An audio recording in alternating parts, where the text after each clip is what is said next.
बातें जीवन की है, जीने की है। हमारे जीवन में बहुत सारी अच्छाइयाँ होती हैं तो बहुत सारी बुराइयाँ। जब तक बुराइयाँ हम पर हावी है, अच्छाइयाँ पनप नहीं सकती।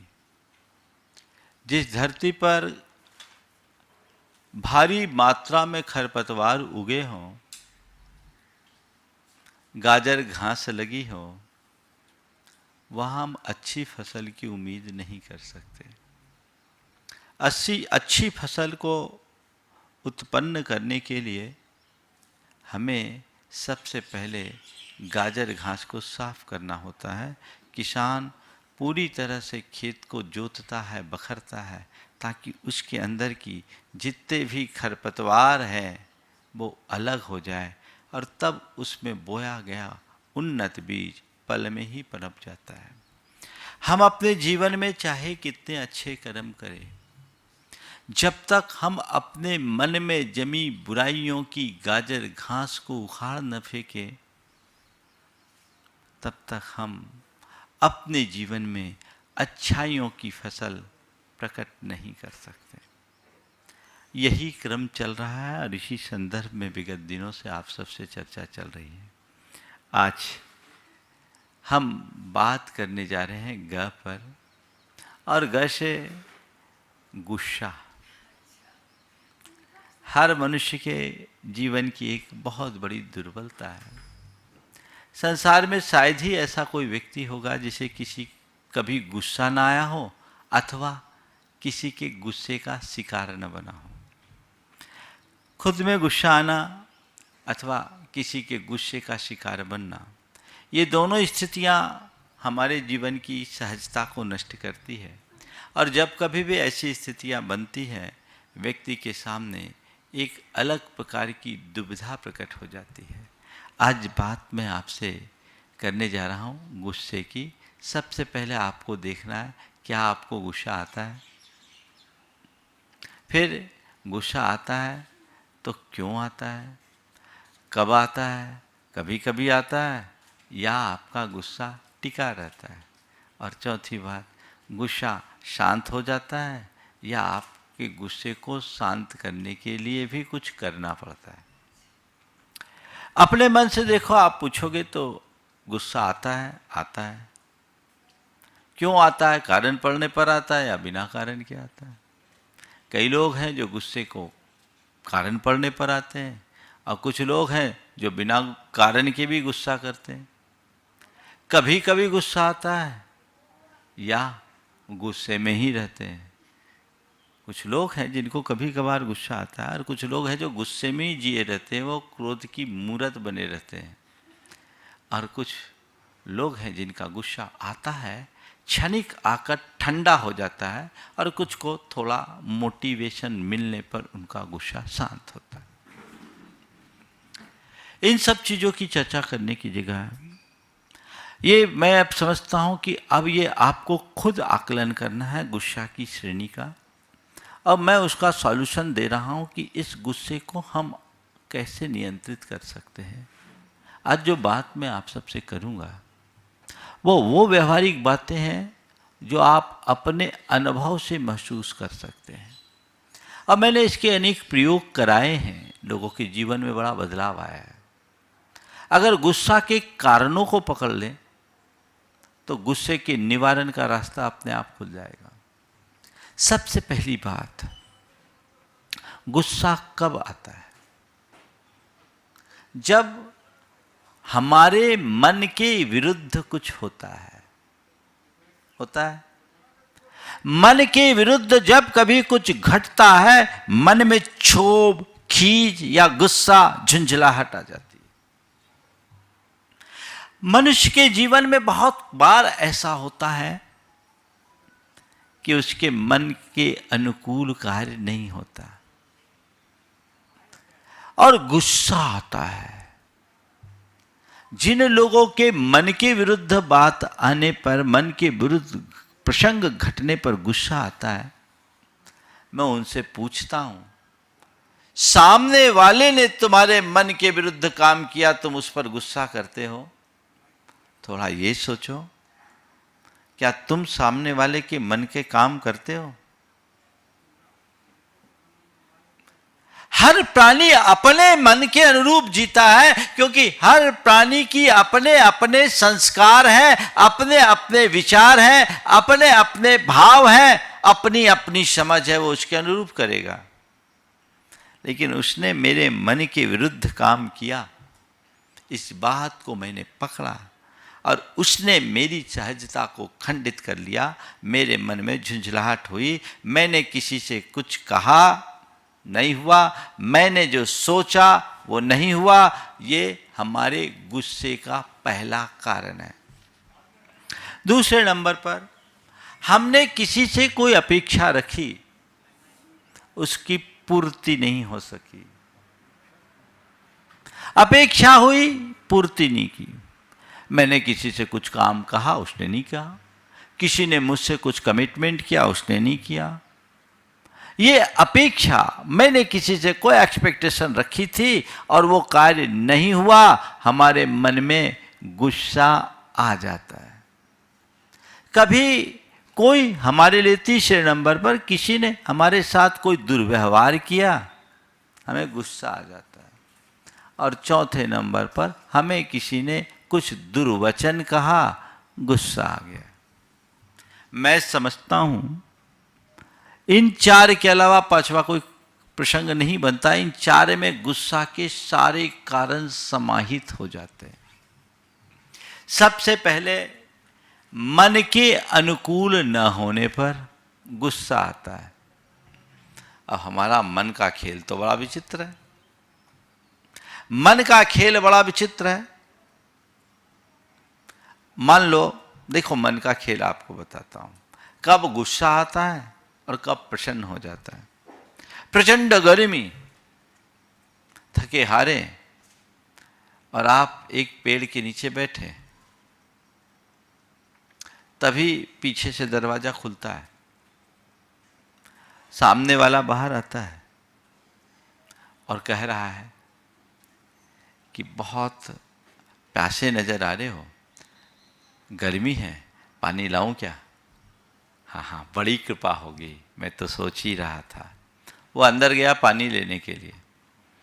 आपके मन में क्या ख्याल? कितना बढ़िया आदमी, कितना भद्र पुरुष है, कितना सज्जन है ना? पानी बिना मांगे पानी ऑफर कर रहा है।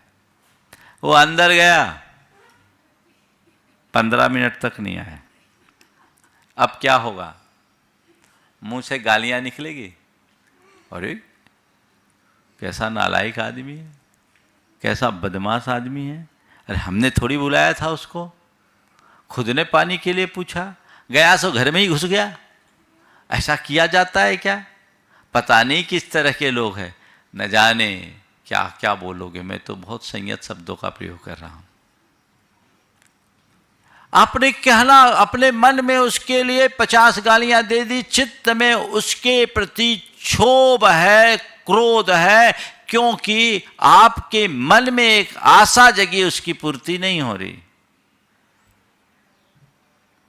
थोड़ी देर बाद वो आदमी आया, कहा विलंब के लिए क्षमा करना, विलंब के लिए क्षमा करना।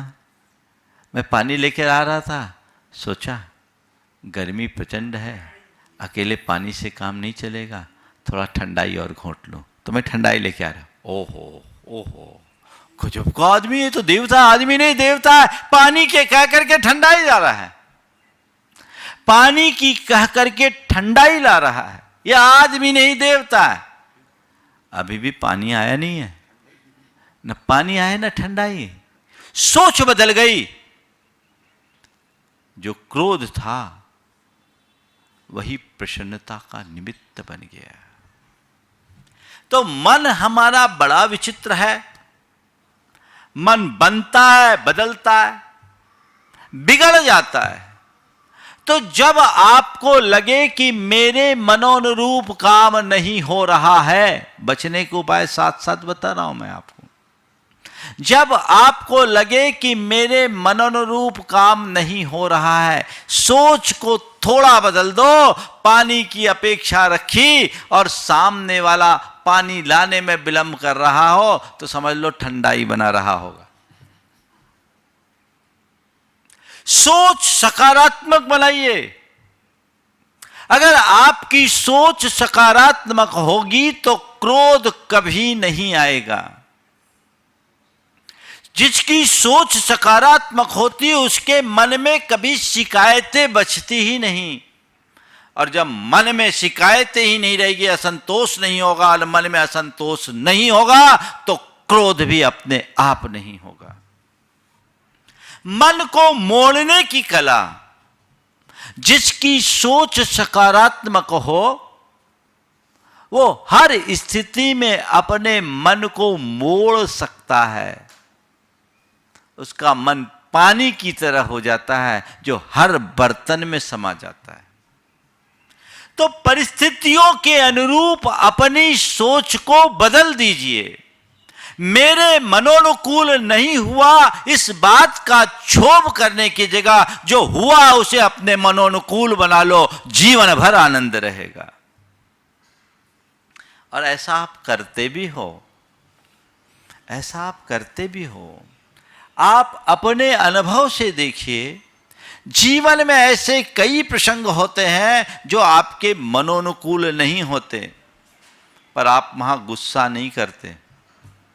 वहां आप गुस्सा नहीं करते, उसे सहज रूप से स्वीकार कर लेते हो। जहां सहज स्वीकारता होती है वहां क्षोभ, क्रोध, गुस्सा आ नहीं सकता। देखिए कई बार कैसे प्रसंग घटते हैं, कई बार कैसे प्रसंग घटते हैं कि चीजें हमारे मनोनुकूल नहीं होती और हमें उसे झेलना पड़ता है। अब मान लीजिए आपके बॉस ने आपको कोई काम बता दिया, ऐसा काम बताया जो आप पसंद नहीं करते, लेकिन आप क्या कर रहे हैं? महाराज करना पड़ता है, नहीं तो नौकरी चली जाएगी। तुम्हारे मन के विरुद्ध काम बताया, ऐसा काम जो तुम्हारे मनोनुकूल बिल्कुल नहीं है, वो काम तुम्हें बताया गया और तुम उस काम को सहज रूप से स्वीकार रहे हो। ठीक है मैं कर लूंगा, तुम्हारे मन के विरुद्ध है तो भी तुम कर लोगे। क्यों कर रहे महाराज? मन मार कर करना पड़ता है। क्यों? नौकरी का सवाल है, कैरियर का सवाल है। तो मैं आपसे कहता हूं, जो काम दफ्तर में हो सकता है वो काम घर में क्यों नहीं हो सकता? वो काम घर में क्यों नहीं हो सकता? यहां तुमने स्वीकार लिया, यहां तुम स्वीकार नहीं कर पा रहे हो। क्यों? सोच बदलिए, सोच बदलिए। वहां आप अपने कैरियर को सामने रख रहे हो तो यहां आप अपने रिलेशन को सामने रख लो, मन कभी खराब नहीं होगा। मेरा कैरियर न बिगड़े इसके लिए आप किसी की अनुचित बात भी सुनने को तैयार हो जाते हो। अगर कोई दफ्तर में है, बॉस उसको 4 बातें भी सुना दे तो चुपचाप सहज भाव से मुंह नीची गर्दन करके सुन लेते हो। सुनते हो कि नहीं? वहां गुस्सा नहीं। लेकिन घर में आ जाओ और 4 बातें छोड़ो, एक छोटी सी बात भी कह दे तो चुभ जाती है। क्यों? वहां तुम्हारे सामने विवेक है, यहां तुम्हारे मन में कोई विचार नहीं। तुम्हारे मन में यह विवेक है कि मेरा कैरियर बना रहना चाहिए, मेरी नौकरी नहीं छूटनी चाहिए, मेरा धंधा प्रभावित नहीं होना चाहिए। दुकान में बैठ तो ग्राहक कई बार कैसी कैसी बातें कर देता है। कई बार तो ग्राहक कह देता आप तो लुटेरे हो, लूट रहे हो। लुटेरा शब्द सुनने को राजी हो तुम? आप हंसते हुए नहीं नहीं नहीं ऐसी बात मत करिए भाई साहब, हम ऐसा नहीं करते, बिल्कुल पड़ता नहीं, हमने आपको आजीब लगाया, ऐसा काम नहीं है। आपके साथ तो ऐसा बिल्कुल भी नहीं है। प्रेम से, क्या हंसी बिखरते हुए, मुस्कान के साथ। और यही बात घर में नहीं। क्यों? क्योंकि तुम्हारे लिए अपनी नौकरी, अपनी जीविका की प्राथमिकता है। मेरी कैरियर, मेरा कैरियर बने रहे, इसका तुम्हारे मन में ख्याल है, मेरा संबंध बना रहे, ऐसा ख्याल आ जाए, क्रोध आएगा ही नहीं, प्रेम बनेगा। क्योंकि क्रोध से संबंध बिगड़ते हैं, बनते नहीं। तो हमें चाहिए कि हर पल हम इस बात का ख्याल रखें, मेरा संबंध खराब ना हो, मेरे मन की शांति खंडित ना हो। ये सोच मन में बैठ जाए तो फिर चाहे जैसी स्थिति क्यों ना हो, हमारा मन शांत रहेगा। फिर क्रोध पर अंकुश लगाने में हम समर्थ हो जाएंगे। तो क्रोध पर, जब भी क्रोध आए, मन के विरुद्ध कुछ काम हो, तो हम अपनी सोच को बदलें, सकारात्मक सोचें। अगर सकारात्मक सोचेंगे तो सब बातें ठीक हो जाएगी। दूसरी बात, समग्रता का चिंतन करें। कई बार हम किसी से कई तरह की एक्सपेक्टेशन रख लेते हैं, अपेक्षाएं रखते हैं, और अपेक्षाओं की पूर्ति नहीं होती, क्रोध होता है। किसी ने हमसे कुछ कहा और उसने नहीं किया, मन तिलमिला उठता है, अरे यही सब बात थी तो हमसे कहा क्यों था, और हमने तुम्हें जो कहा वो तुमने क्यों नहीं किया। ये चीजें प्रायः आती है। आरोप प्रत्यारोप की स्थिति इन्हीं कारणों से जुड़ती है। पर अगर मनुष्य तटस्थ भाव से चीज़ों को ठीक तरीके से समझने की कोशिश करे, थोड़ा समग्रता का विचार कर ले, तो क्रोध जैसी स्थिति ही कुछ नहीं होगी। क्रोध जैसी स्थिति नहीं होगी। कई बार लोग आरोप लगाते थे कि तुमने ये काम नहीं किया, और उसने मेरे मनोनुरूप काम नहीं किया, उसने मेरे आदेश का पालन नहीं किया, उसने मुझसे जो वादा किया वो पूरा नहीं किया, इसलिए गुस्सा आ रहा है। ठीक है, जो सामने वाले से कहा गया वो उसे करना चाहिए, और सामने वाले ने जो वादा किया उसे पूरा करना चाहिए। लेकिन इस बात के लिए एक तरफा प्रतिक्रिया देना और अपने आप को क्रोध से भर लेना समझदारी नहीं है।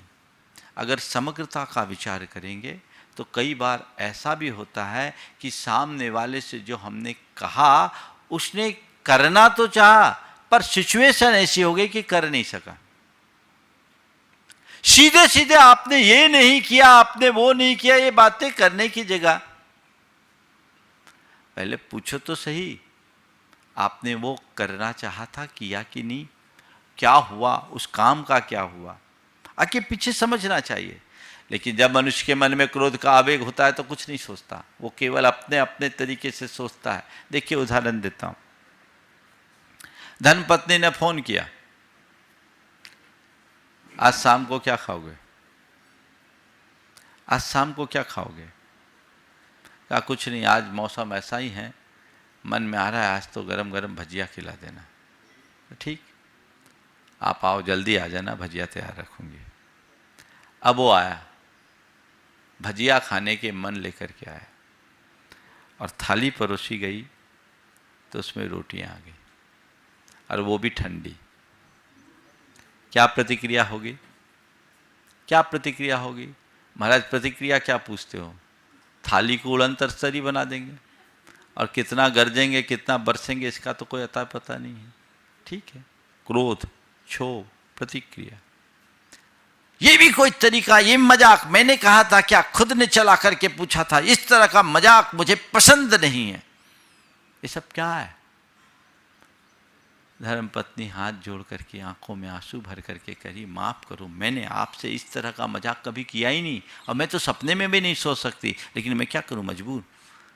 मैंने सब कुछ तैयार कर रखा था, बेसन का घोल बना कर रखा था, सोचा था आप आओगे तो गरम गरम भजिया खिलाऊंगी, कढ़ाई भी चढ़ा के रखा, पर क्या बताऊं, जैसे मैंने गैस ऑन किया गैस खत्म हो गई। गैस खत्म हो गई, अब मैं क्या करूं। ये तो गनीमत है कि सवेरे की 4 रोटियां थी सो आपको दे दी, नहीं तो ये भी नसीब नहीं होती। अब बोलो अब क्या होगा, हाँ क्या होगा। अरे ऐसा था तो तुमने पहले क्यों नहीं बताया। बोले मुझे मौका कहां मिला, आपने तो सीधे मेरे ऊपर फायर कर दिया। क्रोधी व्यक्ति अधीर होता है और अधीरता में की गई प्रतिक्रिया प्रायः नकारात्मक होती है। हमें थोड़ा ठंडे दिमाग से समझना चाहिए। इसलिए मैं आपसे कहता हूं, अगर तुमने जो कुछ कहा और वो नहीं हो रहा है, तुम्हारे अपेक्षा के अनुरूप नहीं हो रहा है, एक सूत्र ले लो, समझना गैस खत्म हो गई होगी। क्या?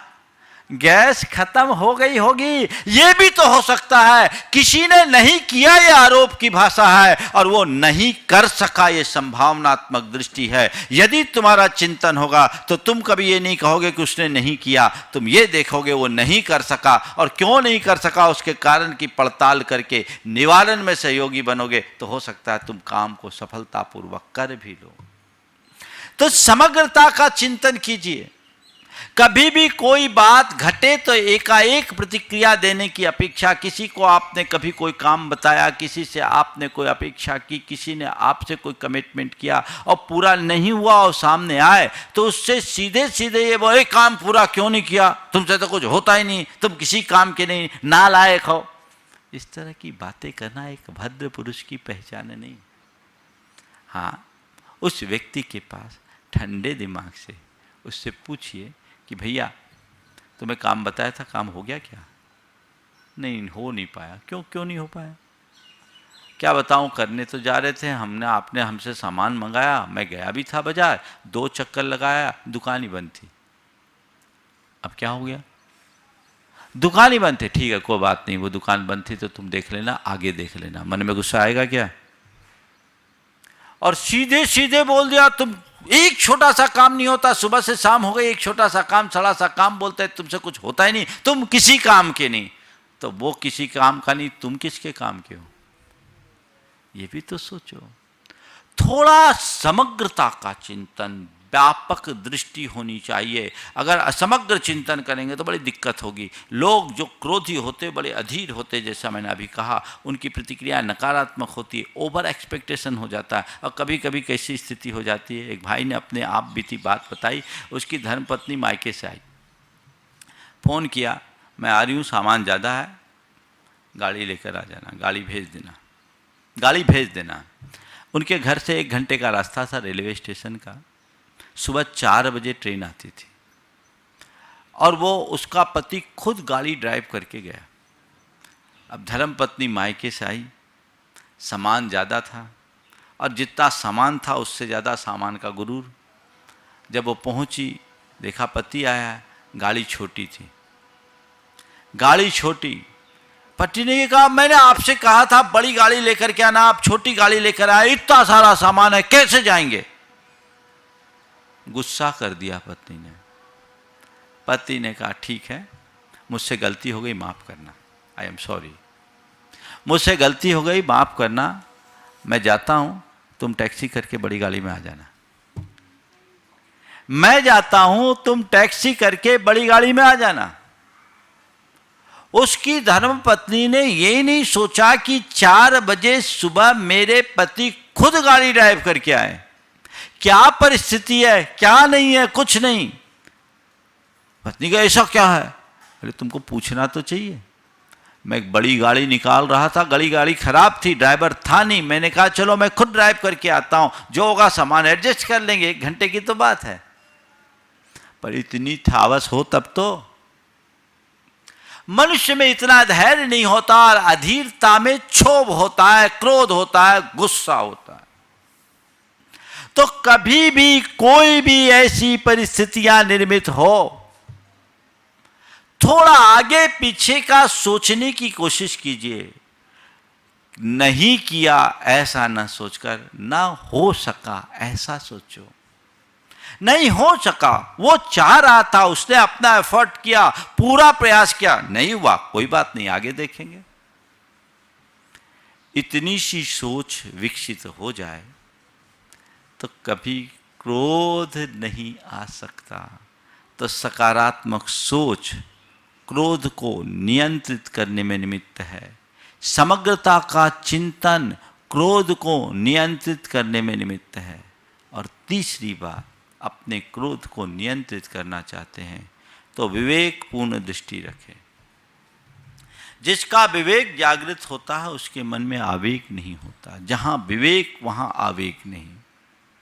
आपके जीवन में ऐसे कई प्रसंग होंगे जहां की परिस्थितियां आपके मनोनुकूल नहीं हैं, जहां आपने जो चाहा आशा और अपेक्षा के विरुद्ध कार्य है, लेकिन फिर भी आप अपना मानसिक संतुलन बना करके रखते हैं। एक्साइटमेंट नहीं होता है। मुझसे एक युवक जो भारत के क्रिकेट की टीम में, काउंटी की टीम में चुना गया, उसने मुझे एक बात बताई कि बोले महाराज जी, जैसे आप लोग संयम का पाठ पढ़ाते हो ना, हम लोगों को भी ट्रेनिंग के टाइम में ये बातें बताई जाती है कि खेल के मैदान में ज़्यादा एक्साइटमेंट नहीं होना चाहिए, क्योंकि एक्साइटमेंट करके यदि हमने कोई प्रतिक्रिया कर दी तो हमें उसका दंड भी भुगतना पड़ता है। तो अपने आप को नियंत्रित रखने का पाठ पढ़ाया जाता है। तो महाराज जी कई बार ठीक तरीके से जजमेंट नहीं मिलता एम्पायर का तो गुस्सा आता है, बॉलर अगर गेंद ठीक तरीके से नहीं फेंकता तो गुस्सा आता है, और हम लोग जिस तरीके से गेंद को आगे बढ़ाना चाहते नहीं, गुस्सा आता है महाराज। पर हम लोग अपने मन को नियंत्रित करते हैं, ये कंट्रोल करते हैं, ये संयम का पाठ है। क्यों भैया? खेल में सफल होना है तो विवेक से काम लो, भावनाओं में मत बहो। जो मनुष्य भावनाओं में बहता है, क्रोध भी एक भावनात्मक आवेग है जो नकारात्मक आवेग है, उसके बहाव में जो बह गया वो बह गया। उसकी जबान खराब होगी, उसका व्यवहार खराब होगा, उसका जीवन खराब होगा। तो भावनाओं पर अंकुश, अपने विवेक के बल पर अगर मनुष्य का विवेक जागृत होगा तो कभी भी व्यक्ति हमेशा देश काल की स्थिति के अनुरूप व्यवहार करता है कि नहीं करता? अगर कोई बड़ा आदमी सामने खड़ा है और उसके सामने यदि उसने कुछ बोल भी दिया तो चुपचाप सुन लेते हैं, एकदम हाँ भैया ठीक है, हाथ जोड़े, और अपनी तरफ से कुछ गलती नहीं भी हो तो क्षमा मांग लेते हैं, आगे हम ध्यान रखेंगे। क्यों? विवेक है। यहाँ अगर हमने कुछ गलत कहा, यहाँ हमने क्रोध किया तो उसका परिणाम बुरा होगा।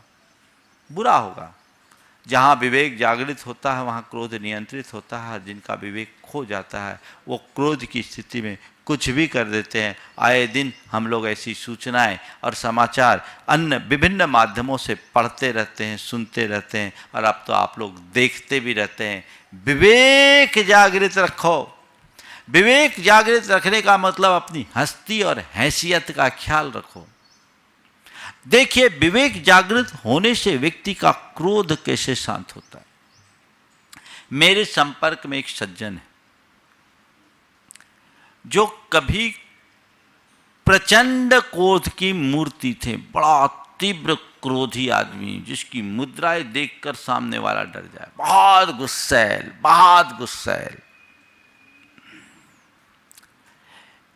हमारा जहां प्रवास था उसकी दीवार से दीवार लगी थी।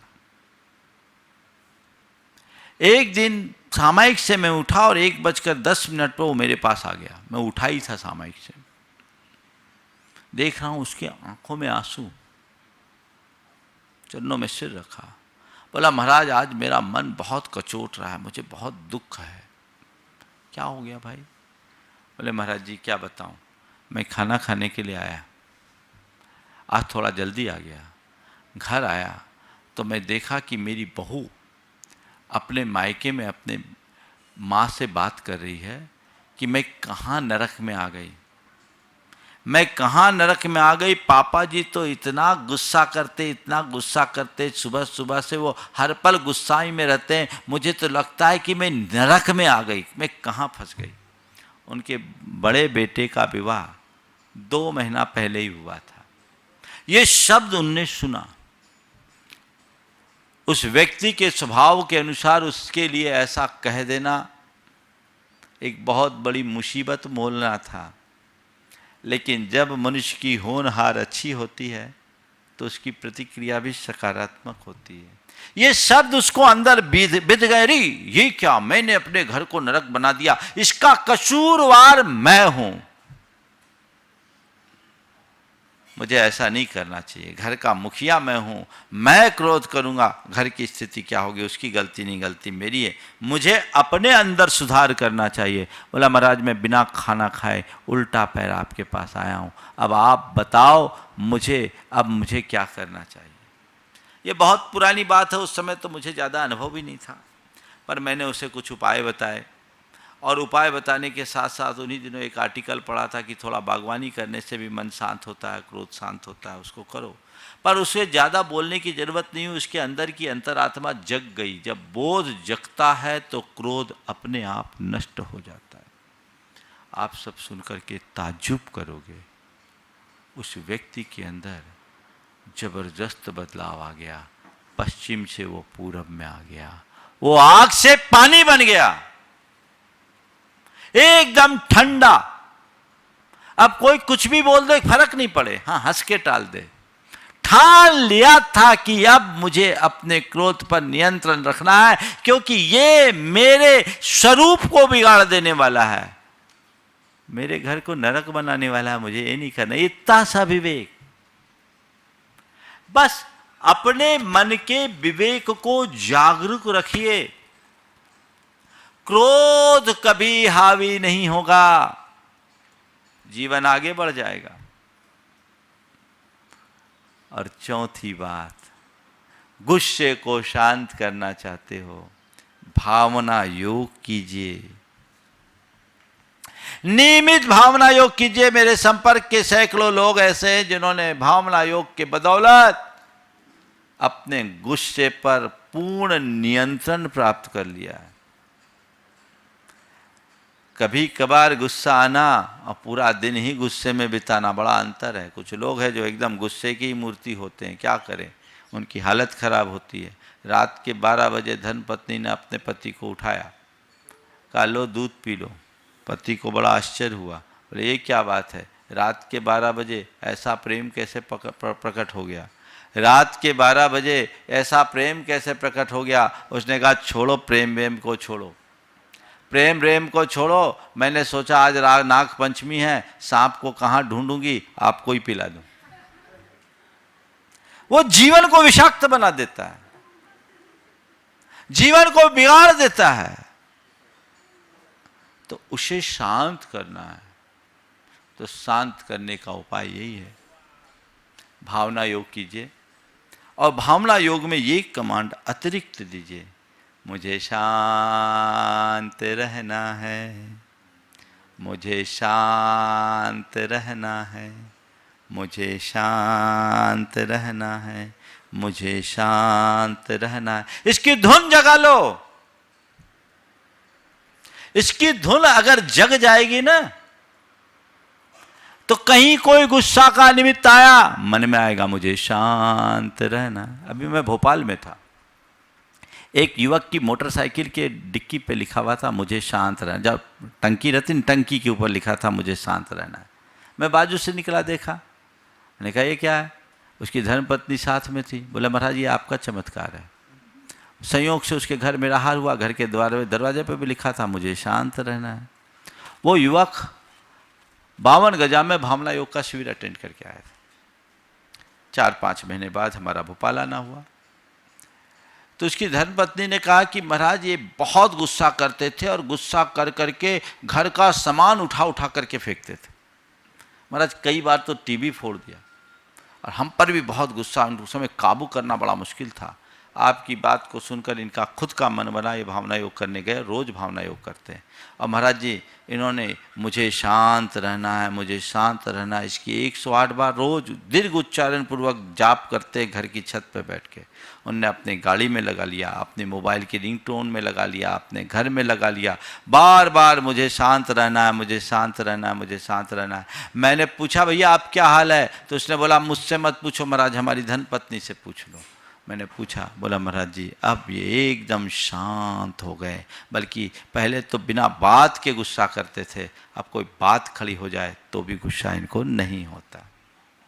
तो नियंत्रण रखना है, अपनी भावनाओं पर नियंत्रण आध्यात्मिक दृष्टि से होता है।